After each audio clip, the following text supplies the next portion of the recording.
Bonjour à tous, nous poursuivons aujourd'hui avec la troisième Mishnah du deuxième Pérec.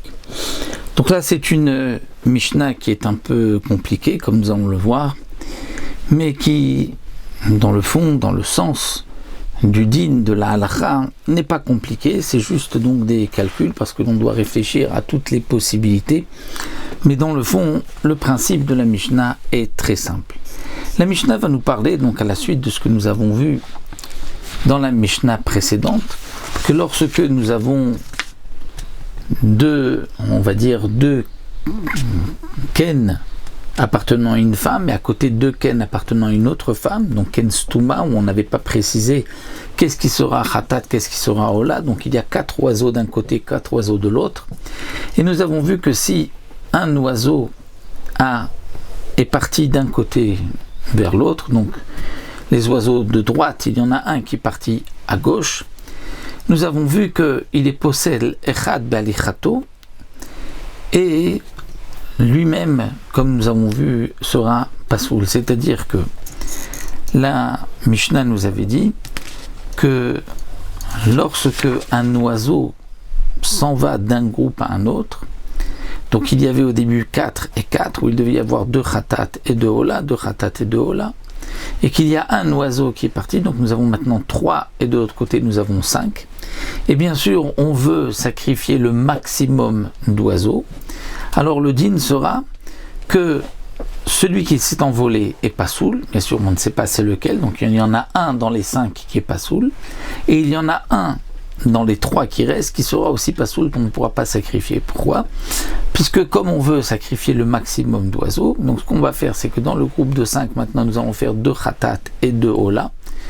Quoi que l'on prenne, on ne se trompe pas, il y a toujours au moins 2 khatat et 2 ola, mais dans les 3 qui restent, on ne fera que 1 khatat et 1 ola, que 2 oiseaux, il y en a un qui est pasoul. Pourquoi ? Puisque si on prend 2 khatat par exemple et 1 ola, donc automatiquement l'autre oiseau devait être Ola, et cet oiseau donc qui s'est envolé dans l'autre groupe est Ola, et donc s'il est Ola là-bas, je ne pourrais pas faire autre chose que Ola, et comme j'ai 4 oiseaux, donc 2 khatat et 2 Ola, je ne pourrais faire que 2 Ola plus 1, donc 3 Ola, et donc je vais sacrifier moins d'oiseaux. Donc c'est pour cela que nous avons vu qu'il y en a un pasoul de là où il est parti, et un pasoul, donc celui qui s'est rajouté est aussi pasoul, on ne sait pas lequel, donc il y avait 4 et 4, il y en a un qui est parti, nous avons 3 et 5, nous avons vu que du côté droit on ne pourra sacrifier que 2, et du côté gauche on ne pourra sacrifier que 4.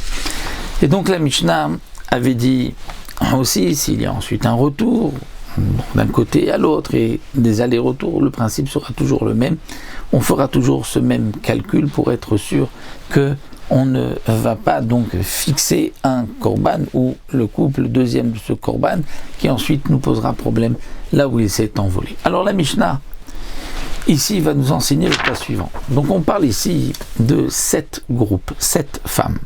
Lazo achat.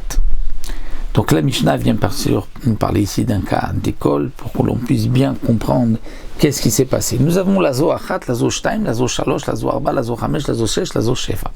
Nous avons une femme qui a un ken, donc 2 oiseaux, une autre qui en a 2, donc 4 oiseaux, une autre lazo shalosh qui en a 3, donc 6 oiseaux, lazo arba 4 qui fait 8 oiseaux, lazo chamesh 5 qui fait 10 oiseaux, lazo shesh 6 qui fait 12 oiseaux, et lazo sheva 7 kinim qui font 7 oiseaux.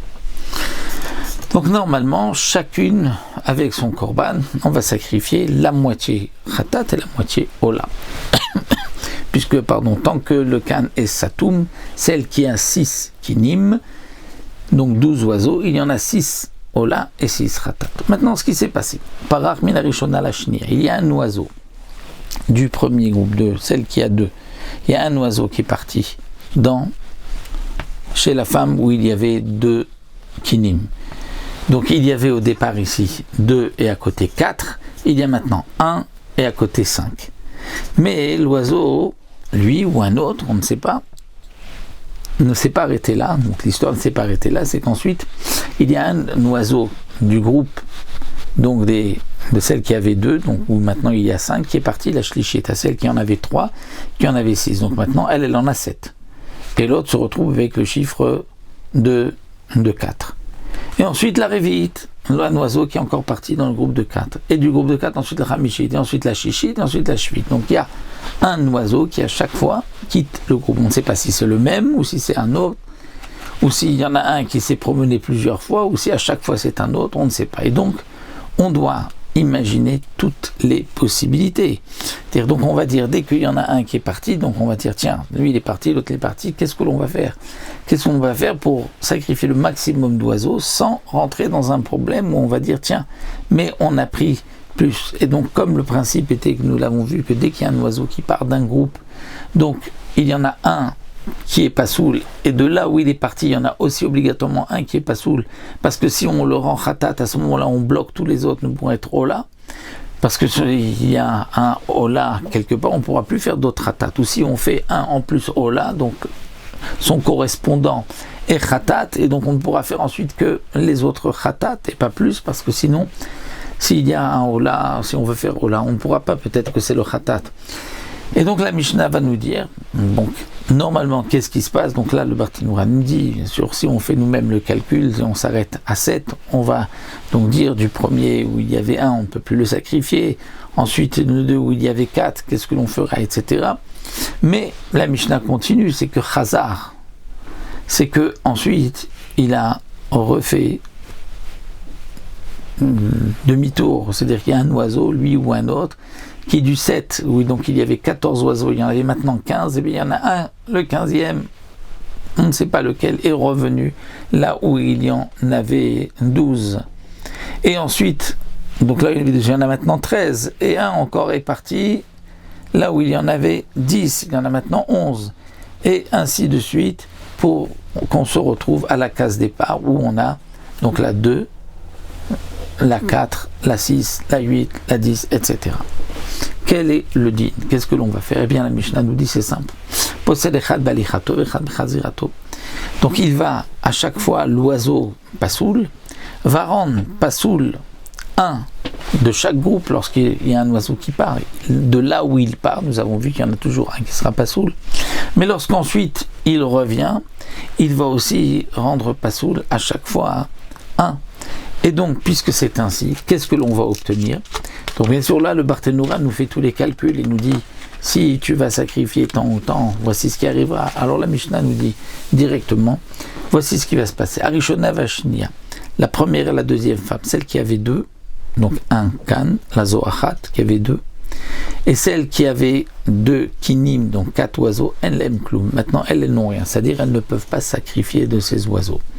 La première, c'est évident, puisque la première, qu'est-ce qui s'est passé? Il s'est passé qu'il y en a un qui est parti, dès qu'il y en a un qui est parti, l'autre on ne peut plus le sacrifier, parce que si on le sacrifie, on va fixer le correspondant à être Uchatat ou Ola.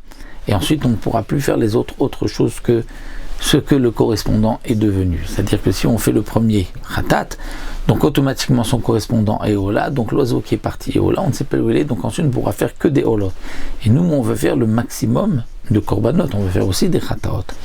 Donc le premier c'est sûr qu'il n'a rien. Shnia, la deuxième, qui avait 4 oiseaux. Donc lorsqu'il y en a un qui est parti, celui qui est parti fait qu'il n'y a que 2 oiseaux qu'on peut sacrifier.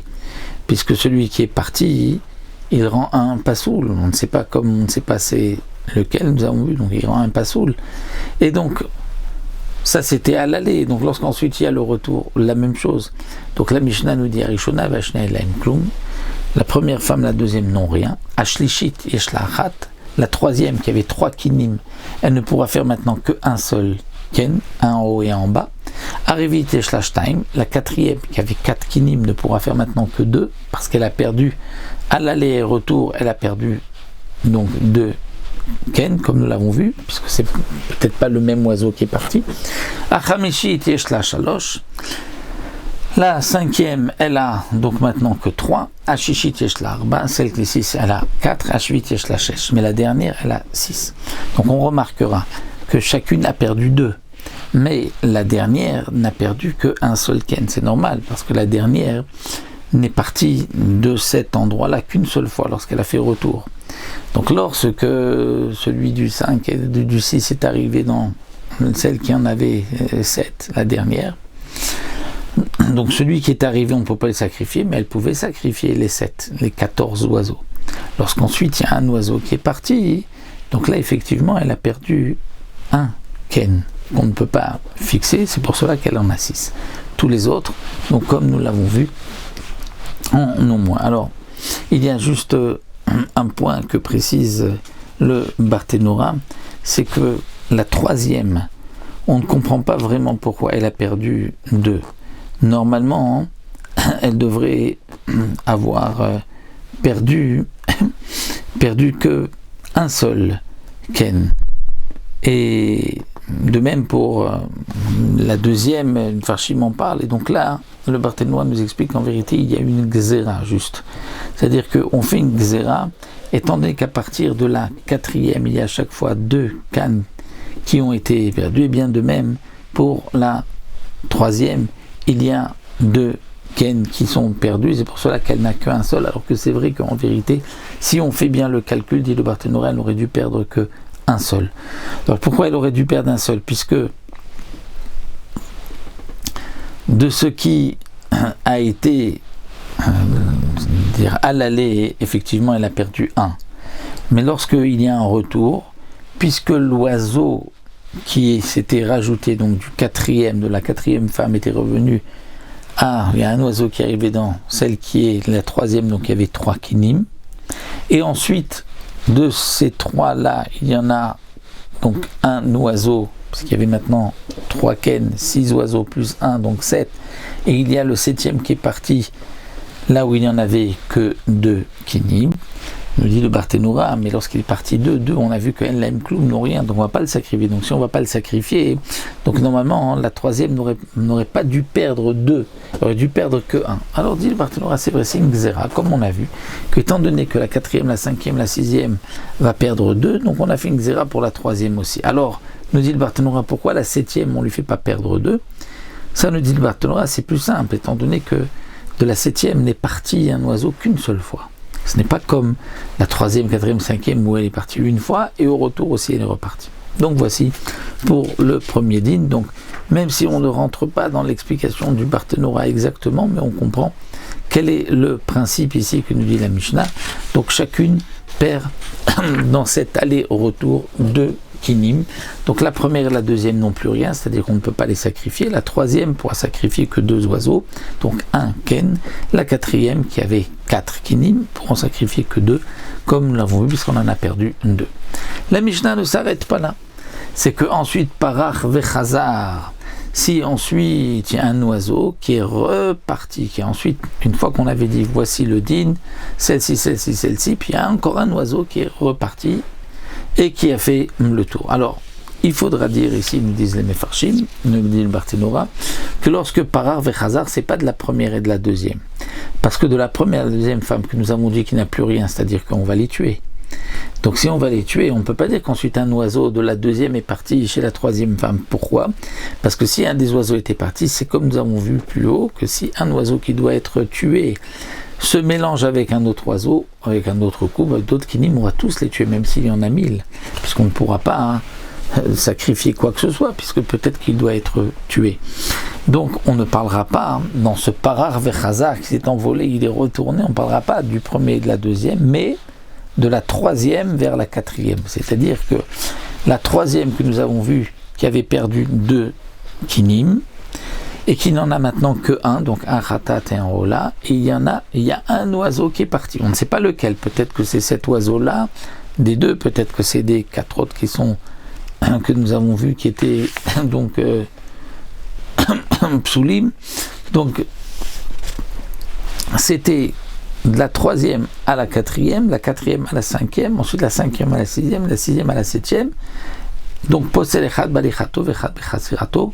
Pourquoi? Parce qu'on parle aussi chazar, c'est-à-dire qu'ensuite de la 7e est revenu à la 6e, 6e est revenu à la 5e, la 5e est revenue à la 4e, la 4e est revenue à la 3e. Et donc maintenant, puisque c'est possel 1 à l'aller et 1 au retour, comme nous avons vu à chaque fois lorsque l'oiseau part, son correspondant est pas sourd, on ne peut pas lui faire de shrita, parce que si on fait la shrita, on va fixer le correspondant, à ce moment-là on ne pourra plus faire autre chose que ce qu'il a été défini. Donc c'est pour cela, nous dit la Mishnah, que maintenant, et après cet aller-retour, donc une deuxième fois, il y a un deuxième aller-retour, est-ce que c'est le même oiseau, est-ce que c'est un autre, on ne sait pas, mais en tout cas, la troisième et la quatrième n'ont plus rien, puisque maintenant, par l'aller-retour, chacune perd 2 kinim, comme nous l'avons vu, donc la troisième qui avait 1 et la quatrième qui avait 2 n'ont plus rien maintenant, parce que ça y est, on ne peut plus sacrifier. La cinquième qui avait, comme nous l'avons vu plus haut, 3, et Shlachat lui reste 1. Ashishit, la sixième qui avait 4, et Shlachtaim lui reste 2. Ashvit, et Shlachamesh, et la septième, elle garde 5, puisqu'il n'y en a qu'un seul qui perd, étant donné que nous avons vu que la Shvit, il n'y a qu'une seule fois que l'oiseau part de la septième. C'est pas comme la sixième, où il est parti une fois, l'oiseau est parti de la sixième à la septième, ensuite quand il est revenu de la septième à la sixième, il est reparti de la sixième à la cinquième. Donc là, il y a eu 2 sorties de la sixième, c'est pour cela qu'il y a 2 qui ont été perdus de la sixième et de la septième, il n'y a qu'une seule fois que c'est sorti, et donc la septième qui avait 6 maintenant à 5. Et là, la Mishnah continue, parar vechazar, c'est-à-dire qu'il y a eu encore une fois où il y a eu, donc de la même manière, où c'est encore reparti. Donc il faudra dire aussi que ce n'est pas parti de celles qui n'ont plus, pas de la troisième et de la quatrième, mais de la cinquième maintenant vers la sixième vers la septième, ensuite la septième vers la sixième, et de la sixième vers la cinquième. Donc qu'est-ce qui se passe ici, nous dit la Mishnah? Eh bien aussi la même chose. L'oiseau qui est parti rend Pasoul 1 de là où il est parti, son correspondant, en partant, mais aussi dans sa marche arrière. Et donc, la cinquième et la sixième n'ont plus rien, puisque la cinquième avait 1 et la sixième avait 2, maintenant ils n'ont plus rien. Et la septième, Yeshlarba avait 4, puisque la septième avait 5, et maintenant qu'elle perd 1, puisqu'il y a une seule sortie de la septième, donc elle n'a que 4, et donc maintenant elle pourra faire 4 kinim, c'est-à-dire 4 ratat et 4 ola. Mais certains disent que Ashvit lo ifsidakloum, la septième n'a rien perdu cette dernière fois, nous dit le Barthénora, en sortant la troisième fois, ce troisième aller-retour, là la septième n'a rien perdu, elle pourra toujours avoir 5 kinim. Pourquoi? Parce qu'en fin de compte, si on réfléchit, la septième qui avait 7 kinim, nous dit le Barthénora, il y a, dans ces 3 allers-retours que nous avons vus, il y a 3 oiseaux qui sont partis. Donc, puisqu'il y a 3 oiseaux qui sont partis, combien elle a d'oiseaux à elle, la septième, où on est sûr que ce sont ces oiseaux à elle? Elle en a 11, puisqu'elle en avait 14. Il y en a 3 qui sont partis. Peut-être que ces 3 à elle, peut-être ces 3 et de ceux qui s'étaient envolés sont repartis, mais au grand maximum de ce qu'elle avait elle, il y en a 3 qui sont partis. Donc si il y en a 3 qui sont partis, il en reste 11. Donc de ces 11, elle va faire 5 ratat et 5 ola, puisque la sixième n'a rien, donc il n'y a aucune crainte. Et là, on ne peut pas faire de xéra, étant donné que, nous dit le Barthénora, par cette dernière fois, elle ne perd rien. Donc il n'y a pas de raison de faire une xéra. Donc d'après cette explication, la dernière, la cinquième, n'a rien perdu, c'est-à-dire elle est comme juste avant, après les 2 allers-retours, elle avait 5, donc là aussi elle garde 5. Et donc ça c'est ce que la Mishnah nous enseigne ici, donc même si on ne rentre pas dans tous les calculs du Barthénora, on peut voir dans les mots, mais le principe est simple, comme nous l'avons expliqué. Ve'eshomrim, donc ça nous l'avons vu, et la Mishnah termine vim parach ben ametot lekulam erikulam yamutu. Alors la Mishnah vient nous dire, s'il y avait un oiseau qui venait des méthodes, des oiseaux qui devaient être tués, et qui s'est envolé les koulam dans n'importe quel groupe que nous avons vu, c'est-à-dire à partir du premier et ensuite deuxième jusqu'à la septième, on ne sait pas où il est, celui qui s'est envolé, qui lui venait d'oiseaux qu'on devait tuer, alors à Koulam Yamutu, on doit tous les tuer.